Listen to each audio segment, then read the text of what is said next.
এছাড়াও প্রত্যেকবার কম্পিউটার ব্যবহার করার সময় বেশ কিছু টেম্পোরারি ফাইল তৈরি হয়। অনেক দিন এই ফাইলগুলো না মুছে দিলে হার্ড ডিস্কের অনেকটা জায়গা দখল করে রাখে এবং কম্পিউটারের গতিকে ধীর করে দেয়। সেজন্য আমাদের সবারই উচিত সফটওয়্যারের সাহায্য নিয়ে টেম্পোরারি ফাইলগুলো মুছে দেওয়া। এতে হার্ড ডিস্কের বেশ খানিকটা জায়গা খালি হবে, আবার কম্পিউটারের কাজ করার গতিও বেড়ে যাবে অনেক। ইদানিং ইন্টারনেট ব্যবহার করা ছাড়া আইসিটি যন্ত্রের ব্যবহার কল্পনা করা যায় না।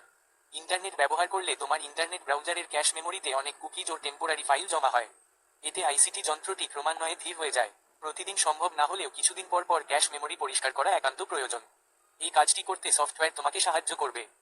অ্যান্টিভাইরাস, অ্যান্টি স্পাইওয়্যার ও অ্যান্টি ম্যালওয়্যার ছাড়া বর্তমানে আইসিটি ডিভাইস ব্যবহার করা মারাত্মক ঝুঁকিপূর্ণ।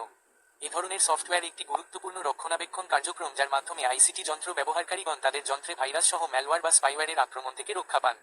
পাশাপাশি নির্বিঘ্নে তাদের যন্ত্র বা যন্ত্রগুলো ব্যবহার করতে পারেন। সবচেয়ে মজার ব্যাপার, এখন অনেক অ্যান্টিভাইরাস এবং অ্যান্টি ম্যালওয়্যার বা অ্যান্টি স্পাইওয়্যার বিনামূল্যে ইন্টারনেট থেকে ডাউনলোড করে ব্যবহার করা যায়।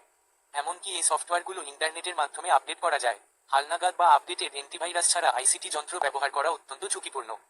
কম্পিউটারের কাজ করার গতি বজায় রাখার জন্য প্রায় সব ব্যবহারকারী ডিস্ক ক্লিন আপ ও ডিস্ক ডিফ্র্যাগমেন্টার ব্যবহার করে থাকে। এই প্রোগ্রামগুলো সাধারণত অপারেটিং সিস্টেমের সাথে যুক্ত থাকে। এই সফটওয়্যার দুটো হার্ড ডিস্কের জায়গা খালি করে এবং ফাইলগুলো এমনভাবে সাজায় যাতে কম্পিউটার গতি বজায় রেখে কাজ করতে পারে। সফটওয়্যার ইনস্টলেশন ও আনইনস্টলেশন। আমরা সবাই জানি আইসিটি যন্ত্রগুলো সফটওয়্যারের মাধ্যমে পরিচালিত হয়। এই সফটওয়্যারগুলো কম্পিউটার বা অন্যান্য যন্ত্রে ইনস্টল করতে হয়। আমরা যখন কোনো আইসিটি যন্ত্র কিনি তখন বিক্রেতা সাধারণত আমাদের জিজ্ঞাসা করে আমাদের কোন কোন সফটওয়্যার প্রয়োজন। অতঃপর অপারেটিং সফটওয়্যার সহ অন্যান্য প্রয়োজনীয় সফটওয়্যারগুলো বিশেষজ্ঞ দিয়ে ইনস্টল করে বিক্রেতা যন্ত্রটি আমাদের কাছে হস্তান্তর করে। এভাবে আমরা নিজেদের প্রয়োজন মতো আইসিটি যন্ত্র তথা কম্পিউটার, ট্যাবলেট, স্মার্টফোন ইত্যাদি ব্যবহার করতে পারি।